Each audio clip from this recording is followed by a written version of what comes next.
یہ ہے نتیجہ جو قرآن کریم نے نکالا ہے۔ حضرت مسیح موعود علیہ السلام کے انکار کے نتیجے میں جو ان کو توحید ملی، اس توحید کا نقشہ بھی قرآن کریم ہی نے کھینچا ہے۔ قرآن کریم فرماتا ہے تحسبهم جميعا وقلوبهم شتى،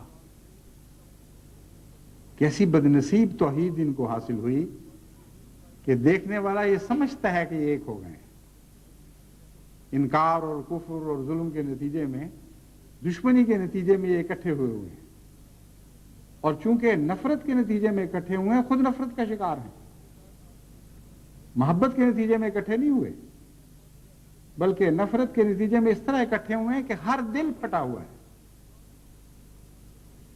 اس قرآن کریم نے جو کسوٹی پیش کی ہے، اس کسوٹی پر آپ اس قوم کو پرکھ کر دیکھیں تو آپ حیران ہوں گے کہ نہ صرف یہ کہ واقعتاً یہ اس وقت بھی پھٹے ہوئے تھے جب جماعت احمدیہ کو الگ کر کے حضرت مسیح موعود علیہ السلام کی تکذیب کے نتیجے میں ایک وحدت کا اعلان کیا تھا، یعنی مذہبی لحاظ سے اس وقت بھی پھٹے ہوئے تھے، بلکہ اس کے بعد ہر دوسری جہت سے بھی پھٹنے لگے۔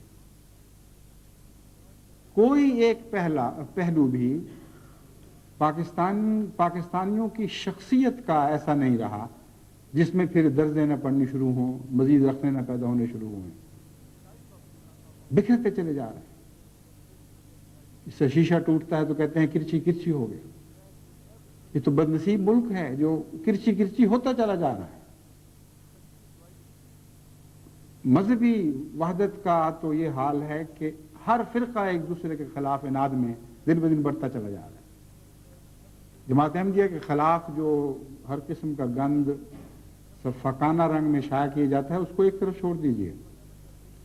کل ہی مجھے وہاں سے بعض اشتہارات ملے ہیں جو شیعوں کے خلاف ہیں، اور ایسی گندی زبان استعمال کی گئی ہے، ایسا خوفناک اشتعال دلایا گیا ہے شیعہ علماء کی تحریروں سے کہ یوں معلوم ہوتا ہے کہ اگر یہ چیزیں پھیلیں تو نہایت خونریز فسادات شروع ہو جائیں گے۔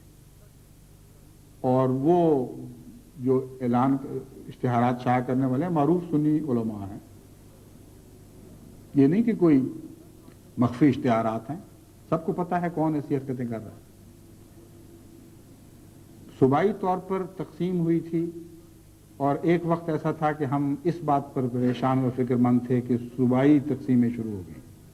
اب صوبے خود تقسیم ہو رہے ہیں، شہر تقسیم ہونے لگے۔ کوئی ایک اشتراک کی راہ ایسے نہیں ہے جو کسی جگہ جا کے بند ہو چکی ہو۔ کوئی رخ ایسا نہیں ہے اشتراک کا جس کی کوئی آخری منزل ہو۔ ہر تفریق کے بعد ایک اور تفریق ہونی شروع ہو جاتی ہے۔ پہلے سندھ اور پنجاب کی تفریق تھی، پنجاب اور صوبہ سرحد کی تفریق تھی، بلوچستان کی اور پنجاب کی تفریق تھی۔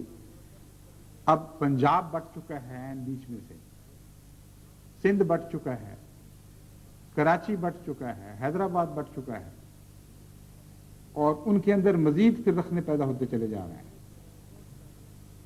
یہ جزا وہ جزا نہیں ہے جس قرآن کریم کی آیت بیان کرتی ہے وَمَن يَكْفُرْ بِالطَّاغُوتِ وَيُؤْمِن بِاللَّهِ فَقَدِ اسْتَمْسَكَ بِالْعُرْوَةِ الْوُثْقَىٰ لَا انفصام لَهَا، کہ دیکھو اگر واقعتاً تم نے طاغوت کا انکار کیا اور تمام طاغوتی طاقتوں سے تعلق توڑ لیا تو تم طغیانی میں نہیں بڑھو گے،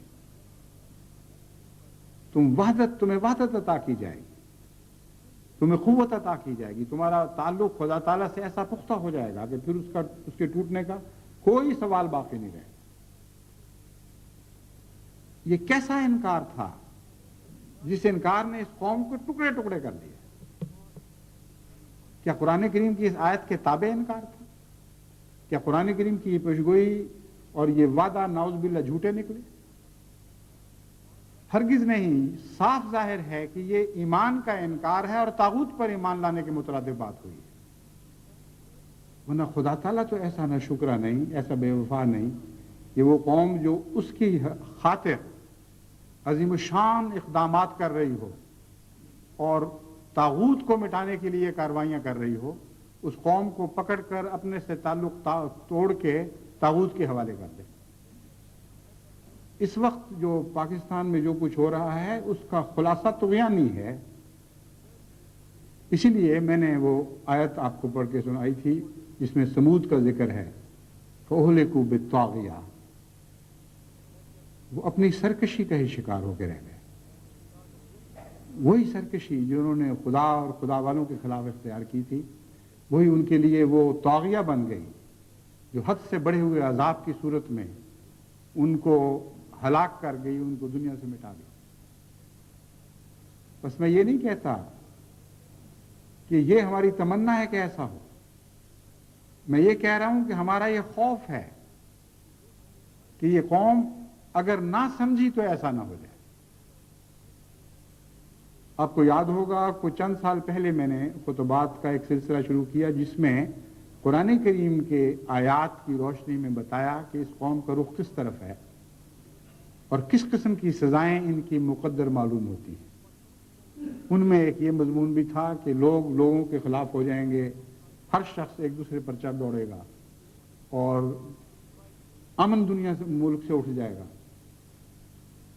وہ آپ خطبہ دوبارہ سنیں یا وہ خطبات سنیں تو آپ دیکھ کر حیران ہو جائیں گے کہ کس طرح 1400 سال پہلے جو قرآن کریم نے سرکش ہونے والی قوموں کے حالات بیان کیے تھے وہ پاکستان کے حالات پر کتنے دردناک طور پر ثابت آ رہے ہیں، اطلاق پا رہے ہیں اور ان پر ثابت ہوتے ہیں. یہ کوئی معمولی بات نہیں ہے، بڑی گہری فکر کی بات ہے. جہاں تک تمام دنیا کی جماعتوں کا تعلق ہے، ایک تو ان کے لیے اس بات میں ایمان کی مضبوطی کا پہلو ہے، یعنی ایمان افروز واقعہ ہے ایک پہلو سے کہ ان حالات کو دیکھنے کے بعد دنیا کے پردے پر جہاں بھی کوئی احمدی بستا ہے وہ ایک لمحہ کے لیے بھی گمان نہیں کر سکتا کہ نعوذ باللہ حضرت مسیح موعود علیہ السلام جھوٹے تھے. کیونکہ اگر آپ نعوذ باللہ جھوٹے تھے تو قرآن کریم کی آیت پھر بالکل محمل اور بےمانی ہو کے رہ جاتی ہے کہ طاغوت کا انکار کرنے والے خدا سے مضبوط تعلق قائم کر لیا کرتے ہیں اور ایک وحدت میں تبدیل ہو جایا کرتے ہیں. اگر حضرت مسیح موعود علیہ السلام نعوذ باللہ جھوٹے تھے تو جس قوم نے اس شدت کے ساتھ قومی سطح پر پورے کامل غور اور ان کے کہنے کے مطابق فکر اور تدبر کے بعد ایک سوچا سمجھا فیصلہ کرتے ہوئے انکار کیا ہے، اس قوم کو جزا ملنی چاہیے یا سزا ملنی چاہیے، یہ سیدھا سوال ہے. بس اتنے بڑے عظیم الشان فیصلہ کے بعد جو ان کے دھیان ان کی فکر کے مطابق طاغوت کا کلیتاً قومی سطح پر انکار تھا، وہ کیسا خدا ہے جس نے ان کو طاغوت کے حوالے کر دیا. اب یہ دیکھنا تو کوئی کسی خاص بصیرت کی یہ دیکھنے کے لیے تو کسی خاص بصیرت کی ضرورت نہیں ہے کہ اس وقت پاکستان طاغوت کے حوالے ہے اور احمدیت کے بڑے سے بڑا دشمن بھی خود یہ کہتا چلا جا رہا ہے کہ ہاں ہم طاغوتی طاقتوں کے حوالے ہو چکے ہیں. کہ کس نے آپ کو طاغوت کے حوالے کیا؟ کس خدا نے؟ اس خدا نے جس پر آپ ایمان لائے تھے، جس کی خاطر آپ نے نعوذ باللہ طاغوتی طاقتوں سے تعلق توڑا تھا.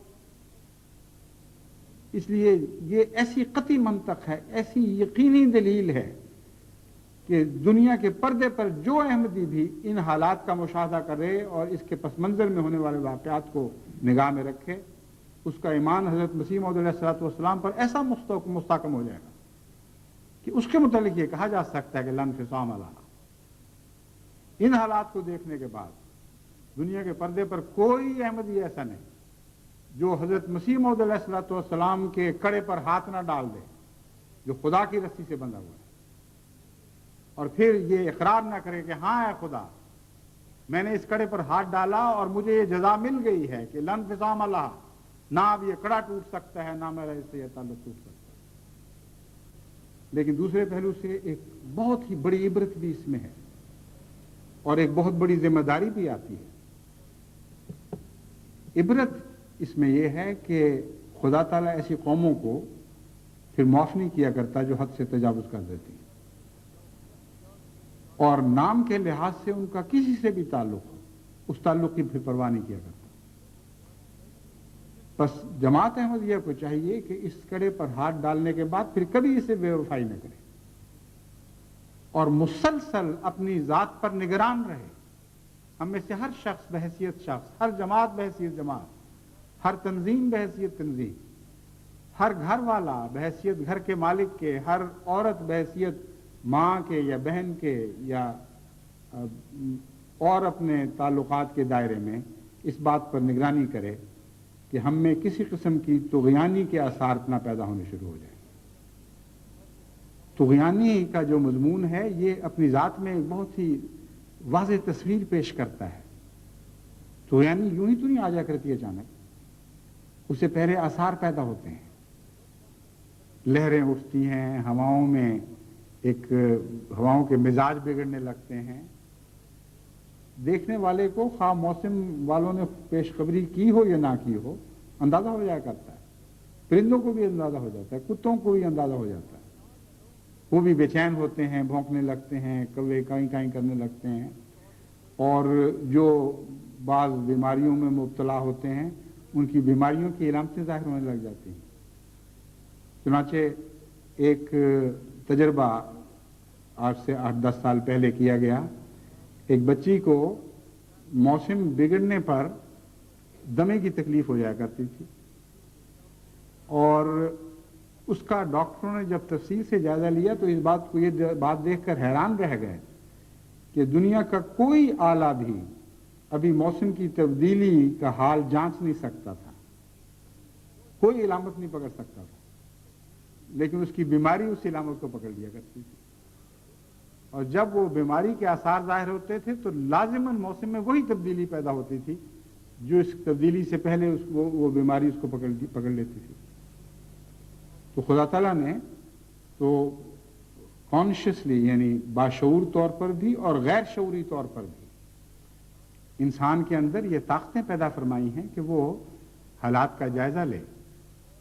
تو یہ کیسے ممکن ہے کہ گناہ جڑ پکڑ رہے ہوں، طغیانیاں سر اٹھا رہی ہوں آہستہ آہستہ، اور کسی صاحب بصیرت کو، کسی آنکھوں والے کو کچھ دکھائی نہ دے. جو خاندان ہلاک ہوتے ہیں، جن کی بچیاں آزاد ہو کے گھروں سے نکل جاتی ہیں، جو وہ خاندان جن کی اولادیں ان کے لیے کسی نہ کسی طرح ذلت کا موجب بنتی ہیں، ان کا یہ کہنا کہ اچانک یہ ہو گیا ہم بے بس ہیں، بالکل جھوٹ ہے.